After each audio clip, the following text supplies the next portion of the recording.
What has just been mentioned by the Delhi High Court while it was hearing a petition on regarding matters of a divorce of a couple here. The Delhi High Court now stated that it backed the need for a common code for all.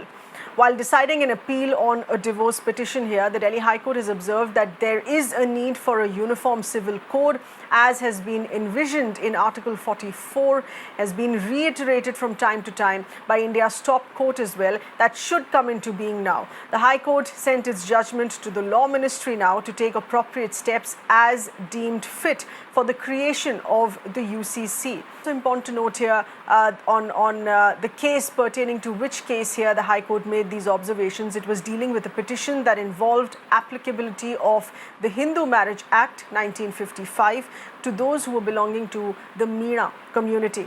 It is a scheduled tribe. It directed the trial court to decide on the matter as per the Hindu Marriage Act within 6 months' time. A significant judgment, the Delhi High Court has batted for India to have a uniform civil code. Now, the Delhi High Court was hearing a matter regarding divorce, wherein the man wanted the provisions of the Hindu Marriage Act to prevail in this situation, but the woman opposed it, saying that the procedures of the Meena tribe would be in force. Now, the Delhi High Court noted that there are several such cases which keep coming up, and they highlight the need for a common code to be established, which are applicable to all citizens of India. Why is that so? The High Court says that in modern India, the youth are transcending barriers of caste, community, religion, and they should not be forced to struggle with the various contradictions of different personal laws in such a situation. When it comes to marriage, succession or divorce, there should be one law, and that is something that should be followed across the board.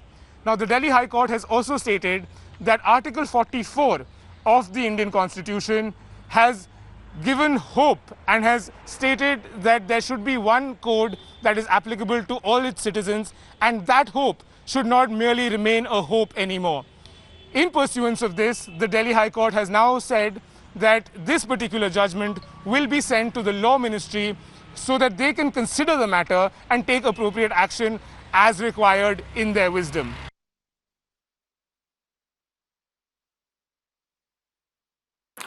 Let's in fact get in various voices here on this. We're connected with Mr. Desh Ratna Nigam, advocate of the Supreme Court, RSS supporter here as well. Mr. Nigam, help us understand the context in which what this has been stated. This was the Delhi High Court saying pertaining to a case that it was hearing belonging to of a couple who belong to the Meena community here. But do you think that this is a strong enough case here to once again raise the debate, raise the issue that UCC is something that time has come for it to be brought into the country? In fact, it's been quite some time that the UCC was required. In fact, BJP has given it in its 2019 manifesto itself. This case is just an illustration. In fact, it all started with Shah Bano case when there was a conflict and the Supreme Court ordered maintenance. However, the Parliament, because of the appeasement policies, overturned that judgment. And therefore, why not a common law for divorce, marriage, inheritance, and equal rights for women that will abolish polygamy? So various issues are there. It will improve the status of women. It will have a more united and integrated India. And therefore, I think need of the hour is to have a uniform civil code. Not that it will not be, it will be done without discussion. There should be a committee and a draft should be prepared, listening all the views and everything. And then a final draft should be prepared to be put in Parliament. And to say that it is against the Islamic culture or not, there are many Muslim Mr. Nigam, when you say that there has to be a draft that takes into account all views here, but we're talking about India, we're talking about different religions, different castes, different sects,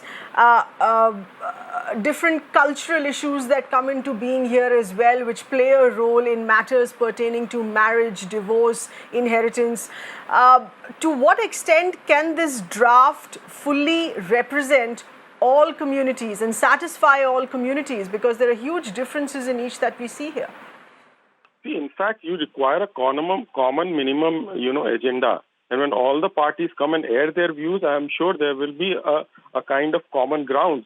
Nobody wants women to be treated unequally. Nobody wants there should be polygamy. Nobody wants that you give talaq just like that. Nobody wants, that once a talaq has been given, a lady should sleep with somebody else's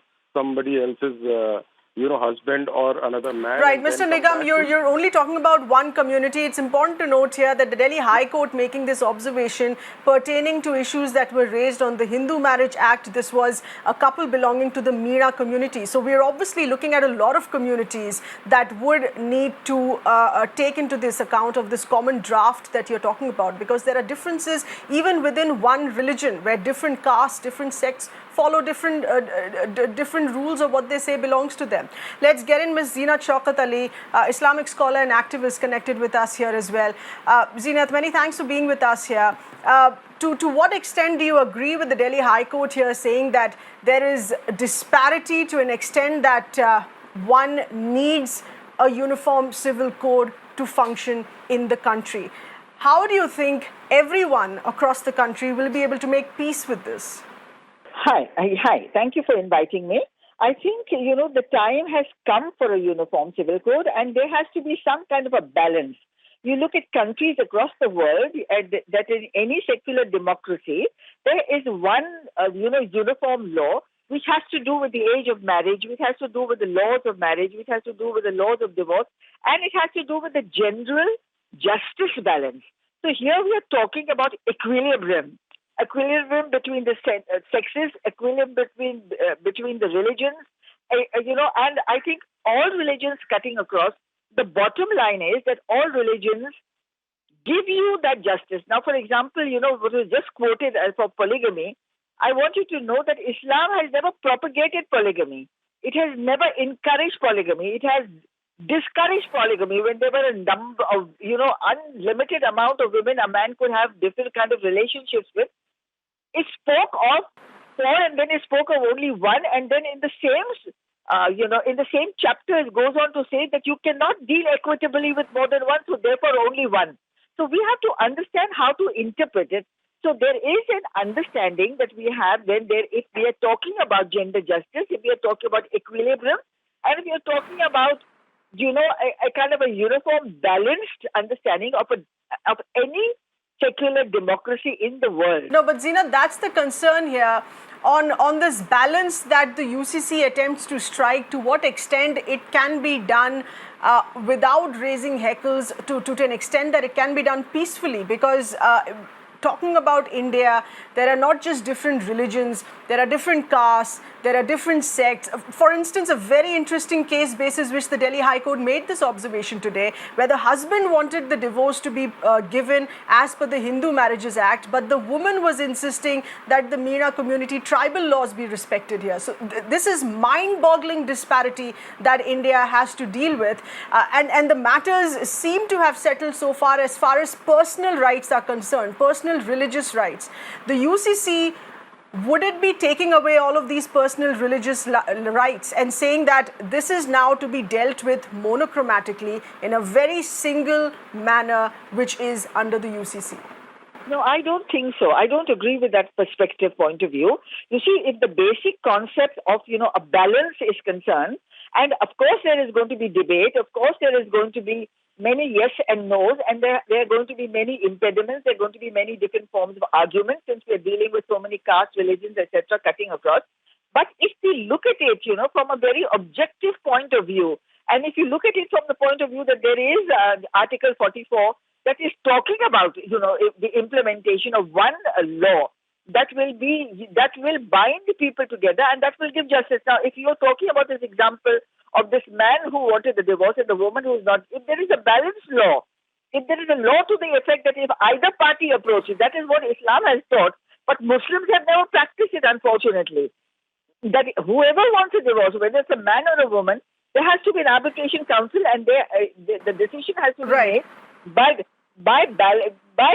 a court of law. And we're talking about all religions, we're talking about all communities here. This is not just about one religion. Let's take across this question here to Ms. Zakia Suman, activist connected with us here as well.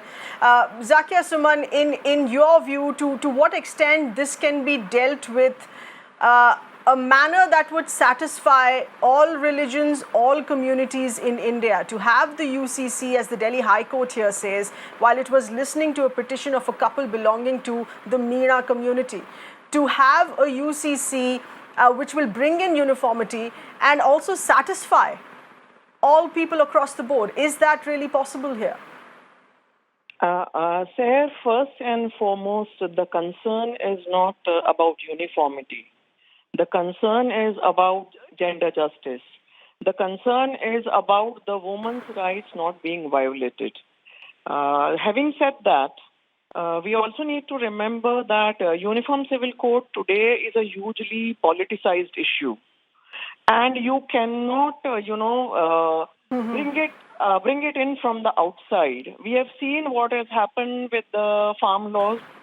We have seen what has happened with the Citizenship Amendment Act. So it has to, any demand for change in the family law has to come from within the community. And as we have seen in the movement against triple talaq, Muslim women are demanding a reform in Muslim family law. Because the Hindu women have access to the Hindu Code Bill and some 7-8 laws in the Hindu Code Bill. So Zakia, this is what the UCC will do: bring all men, all women belonging to any which community, any which religion, any which sect, caste, age, all on one single platform, irrespective of your religious differences, irrespective of your religious personal following here. It is the UCC that brings everyone on one platform. What do you think it does? What do you think the UCC would do to personal religion law? See, the thing is that for that to happen, for any reform to be really sort of accepted by all, there has to be an atmosphere of trust, which I feel today is, sorely lacking. Because there has been a lot of onslaught on the Muslim community. Let us accept that. Despite of the Prime Minister's call, to win Sabka Vikas and Sabka Vishwas, it has not happened like that. There has been a lot of violence in the name of cow vigilantism. There has been, singling out of Muslims through the love jihad laws. Even as I'm very clear that the Muslim women are denied their legal rights in marriage and in family, and the Muslim women have a right to, legal protection in all matters of marriage, in all matters, like age of marriage. All right. Like Final point here to Zeenath. What do you think entails bringing in the UCC here? It would mean doing away with the marriage laws, with the Hindu Marriage Act, with the Muslim Marriage Act, with the Christianity laws that exist in the country. Would it mean doing away with all of this? And the Herculean task at hand, it's not as simple as it sounds here to have the UCC. Understandable that it is a Herculean task, but you see, we can take the common ground.